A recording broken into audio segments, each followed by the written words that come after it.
Hello everyone, welcome back to Priyanka net classes. So basically आज के इस वीडियो में मैं आपके साथ एक बहुत ही इंपॉर्टेंट नोटिफिकेशन डिटेल में डिस्कस करने आई हूँ। और वो नोटिफिकेशन क्या है? वो नोटिफिकेशन है गुजरात सेट नवंबर 2023 के एग्जाम के लिए, राइट। जो भी स्टूडेंट्स गुजरात से हैं, ठीक है, उनके लिए ये बहुत ही इंपॉर्टेंट नोटिफिकेशन है, क्योंकि गुजरात का जो स्टेट एलिजिबिलिटी टेस्ट है, यानी गुजरात का जो सेट एग्जाम है, जिसको क्वालिफाई करके आप गुजरात स्टेट के अंदर ही किसी भी कॉलेज में, किसी भी यूनिवर्सिटी में as an assistant professor work कर सकते हैं, उसका नोटिफिकेशन 2023 के लिए आउट हो चुका, ठीक है। सो मैं आपको पूरा नोटिफिकेशन डिटेल में डिस्कस करके बताऊंगी, क्या सिलेबस है, क्या सब्जेक्ट्स हैं, क्या फी होने वाला है, कब से कब अप्लाई कर सकते हैं, पेपर क्या कब होगा, सब कुछ हम डिटेल में डिस्कस करेंगे। So don't you worry about it, बस वीडियो को एंड तक देखिएगा ताकि आपको पूरा इंफॉर्मेशन एक ही जगह पे मिल सके, ठीक है। अब सबसे पहली बात तो नोटिफिकेशन देख सकते हैं, मैं गुजरात सेट की जो वेबसाइट है उस पे आई हूँ, ठीक है। अब इस वेबसाइट की खास बात मुझे क्या लगी पता है? यहाँ पे ये वेबसाइट जो है ना, पूरी इंग्लिश में भी है और गुजराती में भी अवेलेबल है। यानी अगर आप गुजरात से हैं और आपको इंग्लिश से ज्यादा गुजराती कंफर्टेबल लगती है, जो बट ऑब्वियस होगी ही, तो आप इस पूरी वेबसाइट को गुजराती लैंग्वेज में चेकआउट कर सकते हैं। बट ऑब्वियसली मैं गुजराती नहीं हूँ, आई एम अ महाराष्ट्रन, सो मुझे ये लैंग्वेज नहीं आती गुजराती। सो बट ऑब्वियसली मैं ये पूरी वेबसाइट आपको इंग्लिश में दिखाने वाली हूँ, बट यहाँ पे देख रहे हैं आप, गुजराती वेबसाइट का ऑप्शन है आपके पास। यहाँ पे आप इसको क्लिक करेंगे तो पूरा का पूरा ये वेबसाइट चेंज होकर किसमें आ जाएगा? गुजराती में आ जाएगा। और इसी पे आप क्लिक करेंगे इंग्लिश वेबसाइट पे तो ऑटोमेटिकली इंग्लिश में चेंज हो जाएगा, ठीक है। तो सबसे अच्छी बात मुझे ये लगी सबसे पहले तो कि वेबसाइट को आप खुद से अपनी लैंग्वेज में रीड ऑन कर सकते हैं, ठीक है। चलिए अब डिस्कस करते हैं इस नोटिफिकेशन को। तो सबसे पहले 17th Gujarat state eligibility test यानी जीसेट एग्जाम आपका कब होने वाला है? सबसे इम्पोर्टेंट चीज कब होने वाला है? वो होने वाला है संडे ऑन 26 नवंबर 2023। यानी आज से लेके आप पकड़ सकते हैं, अब अगस्त का मंथ चल रहा है तो आपके पास सितंबर अक्टूबर 2 ही महीने पड़े हैं। एंड अप्रोक्स अगर 26 नवंबर पकड़े तो अभी से अगर आज के डेट से भी पकड़े 18 अगस्त से, तो मैं पकड़ू मोटा मोटी आपके पास अब कितने महीने पड़े हैं? 3 महीने पड़े हैं आपके गुजरात सेट के एग्जाम से पहले, ठीक है। और आपका जो गुजरात सेट का एग्जाम होने वाला है वो कब होने वाला है? ये होने वाला है ऑन 26 नवंबर 2023। सबसे इंपॉर्टेंट चीज, डेट ऑफ एग्जामिनेशन क्या है आपकी? डेट ऑफ एग्जामिनेशन है आपकी 26 नवंबर 2023 ऑन संडे, ठीक है। और ये गुजरात सेट एग्जाम कितने लैंग्वेजेस में होता है? ये होता है आपका 33 सब्जेक्ट्स में, 33 सब्जेक्ट्स में आपका ये एग्जाम कराया जाता है, ठीक है। वो कौन से सब्जेक्ट्स हैं वो सब भी मैं आपको बताऊंगी, सो डोंट यू वरी, सिर्फ थोड़ा पेशेंस रखिए, मैं धीरे धीरे करके एक एक चीज आपको एक्सप्लेन करूंगी, ठीक है। अब सबसे इम्पोर्टेंट चीज, हम अप्लाई कब कर सकते हैं? तो हम अप्लाई कर सकते हैं फ्रॉम 21 अगस्त 2023 टू 16 सितंबर 2023। यानी आज मैं 18 अगस्त को ये वीडियो आपके साथ शेयर कर रही हूँ, लेकिन आपके पास क्या है, आप कब से इस एग्जाम के लिए अप्लाई कर सकते हैं? यानी कि आज से 3 दिन बाद 21 अगस्त से आप गुजरात सेट की वेबसाइट पे जाएंगे तो आपको क्या मिल जाएगा? आपको आप फी पे कर सकते हैं, आप ऑनलाइन रजिस्ट्रेशन कर सकते हैं, ठीक है। गुजरात सेट की जो वेबसाइट का लिंक है ना, वो मैं आपको डिस्क्रिप्शन में दे दूंगी, आप डायरेक्टली उस लिंक पे क्लिक कीजिएगा एंड ऑटोमेटिकली आप 21 अगस्त से क्या कर सकते हैं? आप अपनी ऑनलाइन रजिस्ट्रेशन भी कर सकते हैं और आप अपनी फी पेमेंट भी कर सकते हैं, ठीक है। अब सबसे इम्पोर्टेंट बात यह आती है कि मैम ठीक है, हम ऑनलाइन रजिस्ट्रेशन तो 3 दिन बाद शुरू होने वाली है, तो सबसे इम्पोर्टेंट मिस्टेक जो स्टूडेंट्स यहाँ पे करते हैं ना, वो मैं आपको अभी से बता देती हूँ। स्टूडेंट्स ना लास्ट डेट तक का वेट करते हैं अपने रजिस्ट्रेशन करने के लिए। प्लीज ऐसे मत कीजिएगा। 21 अगस्त को ये वेबसाइट पे लाइव हो जाएगा, आप यानी इस वेबसाइट पे जाके अपना फिल कर सकते हैं फॉर्म को। तो कृपया करके 21 अगस्त को ही या मैक्सिमम उसके 1-2 दिन के अंदर ही क्या करिए, अपना रजिस्ट्रेशन अच्छे से कर लीजिए और साथ ही साथ जो फी पेमेंट है वो भी कर लीजिए। फीस क्या है वो भी हम डिस्कस करेंगे, ठीक है। ड्यूरेशन ऑफ एग्जाम क्या है? टोटल 3 आवर्स मिलेंगे, जैसे आपको नेट के एग्जाम में मिलते हैं। और टाइम क्या होगा एग्जाम का? 9:30 AM टू 12:30 PM 3 घंटे का एग्जाम होगा, नॉन स्टॉप ये एग्जाम चलेगा, ठीक है, जिसमें पेपर 1 के लिए मिलेगा आपको 1 आवर 9:30 to 10:30, फिर पेपर 2 के लिए आपको मिलेंगे नेक्स्ट 2 घंटे 10:30 से लेके 12:30 तक, यानी इन ऑल आपको क्या मिलेगा, टोटली आपको 3 घंटे मिलेंगे दोनों पेपर्स को सॉल्व करने के लिए, ठीक है। आई होप ये बेसिक चीजें क्लियर है, तो हम आगे बढ़ते हैं। कौन कौन से सब्जेक्ट्स हैं हम देख लेते हैं। इन ऑल कितने सब्जेक्ट्स में आप गुजरात का सेट एग्जाम दे सकते हो, तो आप दे सकते हो इन ऑल 33 सब्जेक्ट्स में। वो सब्जेक्ट्स कौन से हैं एक बार देख लेते हैं। ये देखिए पूरा गुजराती में आ गया वेबसाइट। अब मैं इसको इंग्लिश में टर्न करूंगी तो मेरे लिए इंग्लिश में ओपन हो जाएगा, ठीक है।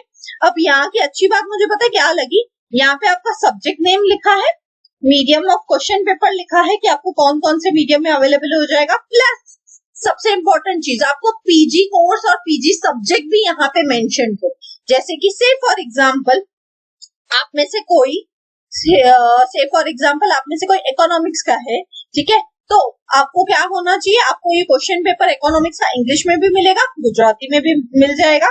साथ ही साथ आपको क्या कोर्स करना चाहिए, अगर आपको इकोनॉमिक्स में गुजरात सेट का एग्जाम देना है तो आपका एमए होना चाहिए इन इकोनॉमिक्स, यानी आपका एमए होना चाहिए, लेकिन आपका स्पेशलाइजेशन किस में होना चाहिए, एमए का इकोनॉमिक्स में, ठीक है।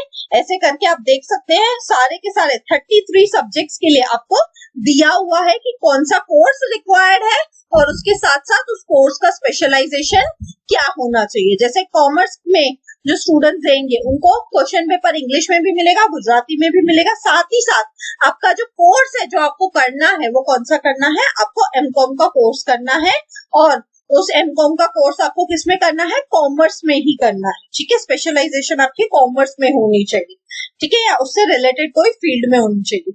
वैसे ही मैनेजमेंट के लिए आपका पेपर सिर्फ इंग्लिश में आपको अवेलेबल रहेगा, आपको एमबीए किया हुआ होना चाहिए या उससे कुछ इक्विवेलेंट डिग्री आपके पास होनी चाहिए एमबीए के, और आपका स्पेशलाइजेशन क्या होना चाहिए, आपका स्पेशलाइजेशन मैनेजमेंट या उससे रिलेटेड कोई सब्जेक्ट होना चाहिए, ठीक है। ऐसे करके आप खुद से चेकआउट कर सकते हैं आपका जो भी सब्जेक्ट है, जिस सब्जेक्ट में आप देना चाहते हैं तो उसके लिए क्या कोर्स रिक्वायर्ड है, क्या स्पेशलाइजेशन रिक्वायर्ड है, वो सब यहाँ पे मेंशन्ड है सारे के सारे 33 सब्जेक्ट्स का, ठीक है। गुजरात सेट की वेबसाइट का लिंक मैं आपको डिस्क्रिप्शन में दे दूंगी, आप जाइए वहां से जाके आराम से इसको चेकआउट कीजिएगा। एक बार फॉर्म फिल करने से पहले कृपया करके इस वेबसाइट में सब्जेक्ट्स को चेक कर लीजिएगा अपने, ताकि आपसे कोई मिस्टेक ना हो, ठीक है।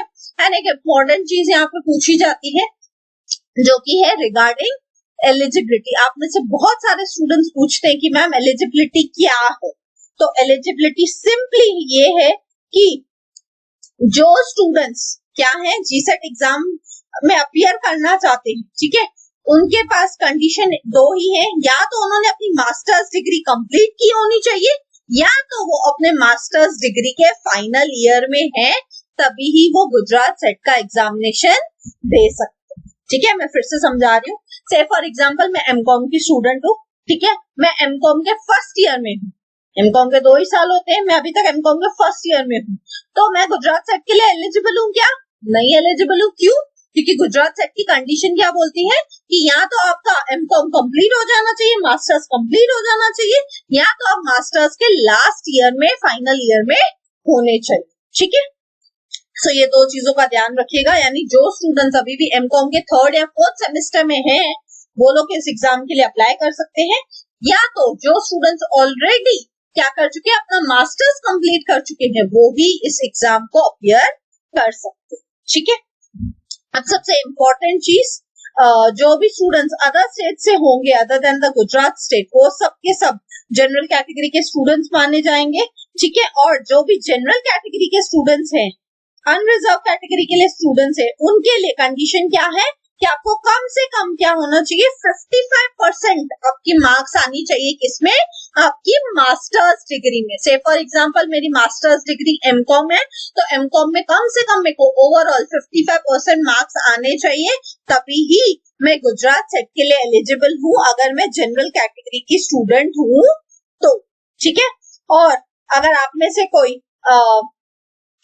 इन कैटेगरी से socially and educationally backward class या SC ST OBC PWD इन सब कैटेगरी से अगर है, तो आपके लिए क्या है, आपके लिए 50% मार्क्स रिक्वायर्ड है, तभी ही आप क्या कर सकते हो, आप इस एग्जाम में अप्लाई कर सकती हूँ, ठीक है, एलिजिबल हो सकते हो, ठीक है। आई होप ये एलिजिबिलिटी कंडीशंस क्लियर है आपको, ठीक है। और सबसे इम्पोर्टेंट चीज, ऑब्वियसली आप जीसेट का एग्जाम, गुजरात सेट का एग्जाम अपने पोस्ट ग्रेजुएशन के सब्जेक्ट में ही दोगे, है ना। तो आपका पोस्ट ग्रेजुएशन का जो भी सब्जेक्ट है वो मैंने आपके साथ ऑलरेडी डिस्कस किया है। अब उसी में आप क्या करने वाले हो, अपने जीसेट का एग्जाम देने वाले, ठीक है। आई होप ये चीज आपको क्लियर है, एलिजिबिलिटी के रिगार्डिंग आपको ये चीज क्लियर है। अब एक इम्पोर्टेंट चीज यहाँ पे मुझसे ये भी पूछी जाती है, जब मैं कोई सेट एग्जाम की नोटिफिकेशन डिस्कस करती हूँ, वो ये चीज है कि मैम सपोज मैं महाराष्ट्र से हूँ जैसे, तो मैं सेट एग्जाम के लिए अप्लाई कर सकती हूँ क्या गुजरात के? तो ऑब्वियसली मैं अप्लाई कर सकती हूँ और मैं इसको क्वालिफाई भी कर सकती हूँ अगर मैं करती हूँ तो। लेकिन मुद्दे की बात ये आती है कि फिर मैम उससे हमें जॉब मिलेगा क्या? तो उसका सिंपल सा आंसर है, अगर मैं गुजरात स्टेट में जाके जॉब करती हूँ, उसके किसी कॉलेज में, उसके किसी यूनिवर्सिटी में, तो मेरा गुजरात का सेट सर्टिफिकेट वैलिड है वहां पे। लेकिन अगर मैं गुजरात में जाके कभी रहने वाली ही नहीं हूँ या मैं उधर कभी काम ही नहीं करने वाली हूँ, तो इवन दो मैं गुजरात सेट क्वालिफाइड रहूंगी तो भी वो मेरे किसी काम का है क्या सर्टिफिकेट? वो मेरे किसी काम का नहीं है, बिकॉज मैं उसको कभी यूज ही नहीं कर पाऊंगी, मैं उसको कभी प्रैक्टिस में ही नहीं ला पाऊंगी। समझ रहे हैं आप लोग मेरी बात? इसलिए जो भी स्टूडेंट्स बाकी स्टेट से हैं, मैं उनके लिए एक सिंपल सा फंडा बता देती हूँ। अगर आप उस पर्टिकुलर स्टेट में मूव ऑन करने वाले हैं जिसका आप सेट एग्जाम देने वाले हैं, सपोज मैं महाराष्ट्र की हूँ, आगे चल के सपोज मैं गुजरात में जाके शादी करने वाली हूँ या मैं किसी गुजराती से शादी करके गुजरात में शिफ्ट होने वाली हूँ, तो बट ऑब्वियस है मैं क्या कर सकती हूँ, मैं गुजरात का सेट एग्जाम दे सकती हूँ एंड मैं उसको यूज कर सकती हूँ ताकि मैं गुजरात की किसी यूनिवर्सिटी या किसी भी कॉलेज में जाके जॉब ले सकूं। लेकिन अगर मैं महाराष्ट्र की हूँ और मैं महाराष्ट्र में ही रहने वाली हूँ, तो इवन दो मैंने गुजरात सेट को क्वालिफाई भी किया होगा, लेकिन वो मेरे किसी काम का नहीं होगा, क्योंकि गुजरात सेट एग्जाम वैलिड कहाँ तक है? सिर्फ और सिर्फ गुजरात स्टेट तक, यानी आप उसको यूज कहाँ कर सकते हो? सिर्फ और सिर्फ गुजरात स्टेट में ही, ठीक है। आई होप एलिजिबिलिटी के रिगार्डिंग ये भी चीज आपको बहुत अच्छे से क्लियर है, ठीक है। अब बढ़ते हैं अगली चीज पे, वो है एग्जाम स्कीम। अगेन मैं इंग्लिश में वेबसाइट कर देती हूँ, आप में से जो गुजराती, आप गुजराती में भी रीड ऑन कर सकते हैं। तो एग्जाम स्कीम में आपको पहले से ही बता चुकी हूँ ऑलरेडी। जी सेट के एग्जाम में इन ऑल कितने पेपर होंगे? 2 होंगे, पेपर 1 एंड पेपर 2। पेपर 1 क्या रहता है? कॉमन रहता है सभी स्टूडेंट्स के लिए, यानी आप 33 सब्जेक्ट्स में सेट एग्जाम देते हैं सभी स्टूडेंट्स, तो 33 सब्जेक्ट्स के ही स्टूडेंट्स को क्या देना पड़ता है? पेपर 1 कॉमन होता है सबके लिए और वो सभी को देना पड़ता है। और सभी स्टूडेंट्स का पेपर 2 डिफरेंट होता है। से फॉर एग्जाम्पल मैं कॉमर्स बैकग्राउंड की हूँ तो मेरा पेपर 2 कॉमर्स होगा। आप में से कोई सपोज हिस्ट्री के बैकग्राउंड का है तो उसका पेपर 2 हिस्ट्री होगा, कोई गुजराती बैकग्राउंड का है तो उसका पेपर 2 गुजराती होगा। तो जो भी आपका पेपर 2 होगा वो डिसाइड करेगी आपकी पोस्ट ग्रेजुएशन, ठीक है। अब बात आती है पेपर 1 की, तो पेपर 1 सेम 100 मार्क्स का रहेगा। यहाँ पे आपसे 50 मल्टीपल चॉइस क्वेश्चंस पूछे जाएंगे, सारे के सारे क्वेश्चंस कंपलसरी है। 50 क्वेश्चन, हर एक क्वेश्चन कितने मार्क का होगा? 2 मार्क का हो जाएगा, है ना। और इन ऑल आपको कितनी मार्क्स है यहाँ पे? 100 मार्क्स। फिर आता है आपका पेपर 2 जो कि है 200 मार्क्स का, जहाँ पे आपसे 100 एमसीक्यूज पूछे जाएंगे एंड 100 के 100 एमसीक्यूज कंपलसरी, ठीक है।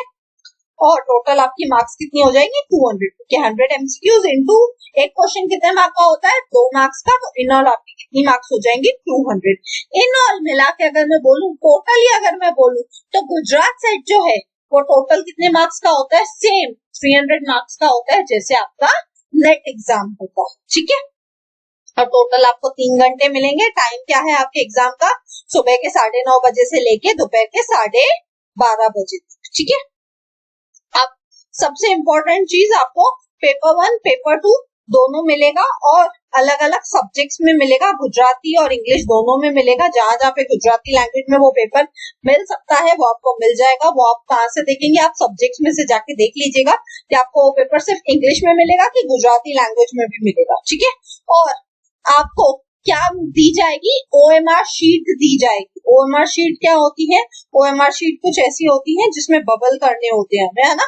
जैसे आपने अपने मास्टर्स में यूज किया होगा OMR शीट को, फर्स्ट पेज पे आपके मास्टर्स एग्जाम के, तो OMR शीट पे आपको क्या करना है, राइट ऑप्शन को सिलेक्ट करना है। सपोज ABCD है तो 4 सर्कल बने होंगे चारों ऑप्शन के लिए, आपको जो राइट लगता है, से फॉर एग्जाम्पल मुझे B राइट लगता है तो मैं B को क्या कर दूंगी, सर्कल कर दूंगी, उसको कलर कर दूंगी, ठीक है।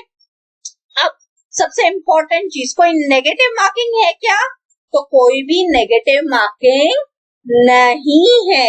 यानी अगर मैं कोई क्वेश्चन का आंसर राइट देती हूँ तो मुझे 2 मार्क्स मिलेगी, अगर मैं कोई क्वेश्चन का आंसर रॉन्ग भी दे देती हूँ तो उसकी सिर्फ 0 मार्क्स हो जाएगी उस क्वेश्चन की। लेकिन मेरे कोई क्वेश्चन का आंसर रॉन्ग करने से मेरी ओवरऑल मार्क्स पे कोई फर्क नहीं पड़ेगा। राइट वाले किए हुए क्वेश्चन की मार्क्स पे फर्क नहीं पड़ेगा, ठीक है। आई होप ये चीज क्लियर है, बहुत इंपॉर्टेंट और अच्छी चीज है ये आपके लिए कि कोई भी नेगेटिव मार्किंग नहीं है, ठीक है। एग्जाम स्कीम आई होप आपको क्लियर है। अब आ जाते हैं हाउ टू अप्लाई पे। मैं इसको इंग्लिश में कर देती हूँ, आप यहाँ से गुजराती में भी कर सकते हैं। सबसे पहले तो क्या करना है आपको, सबसे पहले तो स्टेप 1 क्या होगा, गुजरात वेबसाइट पे आ जाना है, गुजरात सेट की वेबसाइट पे। इस वेबसाइट की लिंक मैं आपको डिस्क्रिप्शन में दे दूंगी, ठीक है, ताकि आप डायरेक्टली इस लिंक पे क्लिक करके जाके अपना फॉर्म फिलअप कर सकते हैं। वहां पे आप क्या कर लीजिए, सबसे पहले तो आप इस वेबसाइट पे जाइए, अपनी एग्जामिनेशन फी प्लस GST जो भी एप्लीकेबल है वो पे कर दीजिए। फी कितनी है वो भी मैं 2-3 मिनट में आगे बता देती हूँ आपको, ठीक है। फिर आप ऑन स्क्रीन इंस्ट्रक्शंस को फॉलो कीजिए ताकि आप सक्सेसफुल ट्रांजैक्शन कर सकें, ठीक है। और साथ ही साथ आपको ऑर्डर नंबर और ईज पे ट्रांजैक्शन ID आपको नोट डाउन करके रखना है। क्यों? क्योंकि जब आप स्टेप 2 पे जाएंगे रजिस्टर करने के लिए तब आपको ये दोनों नंबर लगने वाले हैं। तो ध्यान से जब आप फिल करेंगे, आप जब पैसे पे कर देंगे, ये दोनों नंबर को नोट डाउन करके रख लीजिएगा। फिर स्टेप 2 क्या है, रजिस्ट्रेशन करना। रजिस्ट्रेशन करने से पहले आपके पास पासपोर्ट होना चाहिए स्कैन किया हुआ JPEG फॉर्मेट में, और उसकी साइज कितनी होनी चाहिए, लेस देन 100 KB, ठीक है। आप गुजरात सेट की वेबसाइट पे जाएंगे, ठीक है, वहां पे अपना ऑर्डर नंबर और ट्रांजैक्शन ID से लॉगिन कर लेंगे और आप अपना क्या करेंगे, पूरा लॉगिन करके अपना फॉर्म फिल करेंगे, ठीक है। आई होप ये चीज क्लियर है। और सबसे इम्पोर्टेंट चीज यहाँ पे लिखी हुई है कि कोई भी करेक्शन नहीं होगी। एक बार आपने फॉर्म फिलअप कर लिया, सबमिट कर लिया, उसके बाद आप इसको करेक्शन नहीं कर सकते हो। और एक इम्पोर्टेंट चीज, आपको जैसे ही आपने सबमिट कर लिया, पे कर लिया, सबमिट हो गया, रजिस्टर हो गया आपका सब कुछ, तो प्लीज उसका एक प्रिंट आउट ले लीजिएगा, ठीक है। दोनों स्टेप्स मैंडेटरी है। दोनों स्टेप्स कौन से हैं आपके, फर्स्ट स्टेप क्या है, पहले एग्जामिनेशन फी पे कर लीजिए, सेकंड स्टेप क्या है, रजिस्ट्रेशन कर लीजिए। दोनों भी स्टेप आप सबके लिए मैंडेटरी, ठीक है। आई होप ये चीजें क्लियर है कि कैसे अप्लाई करना है। अप्लाई करने की तारीख कब से शुरू हो रही है, वो शुरू हो रही है 21 अगस्त, ठीक है। अब आ जाते हैं एक इम्पोर्टेंट चीज पे, फीस कितनी है। तो देख सकते हैं आप, अगर आप जनरल कैटेगरी के, EWS कैटेगरी के, SE BC कैटेगरी के हैं तो आपकी फीस है 900 रुपीज प्लस जो भी बैंक चार्जेस लगेंगे। SC ST third gender candidates हैं अगर आप लोग तो 700 rupees plus bank charges. PWD category के कैंडिडेट्स हैं तो आपकी फी है 100 रुपीज प्लस बैंक चार्जेस, ठीक है। एक इम्पोर्टेंट चीज याद रखिएगा, आप यहाँ पे पेमेंट जब करेंगे तो या तो क्रेडिट कार्ड या तो डेबिट कार्ड या तो नेट बैंकिंग के थ्रू कर सकते हैं। और कृपया करके पेमेंट करने के बाद ऑर्डर नंबर और इजी पे ट्रांजैक्शन ID को ध्यान कर लीजिएगा, बिकॉज वो आपको स्टेप 2 के टाइम पे रजिस्ट्रेशन करने के टाइम पे काम आएगा, ठीक है। अब सेंटर्स आप यहाँ से खुद से देख सकते हैं, ठीक है, कहाँ पे सेंटर है। सेंटर प्लीज ध्यान से चूज करिएगा, जो सेंटर आपकी सबसे नजदीक में पड़ता है, ठीक है, उन्हीं को आप चूज कर लीजिएगा। सपोज आप में से कोई सूरत में रहता है तो प्लीज सूरत को चूज कीजिए, कोई वडोदरा में रहता है, अकॉर्डिंगली आप जहाँ पे रहते हो या जो भी आपसे सेंटर सबसे ज्यादा नजदीक है वहां से आप क्या करेंगे, वहां से उस सेंटर को आप सिलेक्ट करें, ठीक है। सो ये इन ऑल ओवरऑल किसके बारे में था, गुजरात सेट के बारे में था। मैंने पूरा आपको गुजरात सेट के बारे में बता दिया है, डिटेल कंप्लीट इंफॉर्मेशन मैंने आपको दे दी है। सो अगर आपको वीडियो अच्छा लगा तो प्लीज लाइक कीजिए, कमेंट करके मुझे जरूर बताइए और ज्यादा से ज्यादा अपने गुजरात वाले फ्रेंड्स के साथ शेयर कीजिए ताकि वो लोग टाइम पे इस फॉर्म को फिल कर सके। एंड गुजरात सेट की वेबसाइट की लिंक मैं आपको डिस्क्रिप्शन में भी दे दूंगी, सो आप इजीली जाके अपना फॉर्म भी फिल कर सकते हो। ठीक है, लाइक कीजिए, कमेंट करके मुझे जरूर बताइए, ज्यादा से ज्यादा लोगों तक के साथ शेयर कीजिए, बिकॉज ज्ञान बांटने से ही बढ़ता है। एंड सब्सक्राइब कीजिए अगर आप न्यू है तो। मिलते हैं नेक्स्ट वीडियो में, till then bye bye, take care.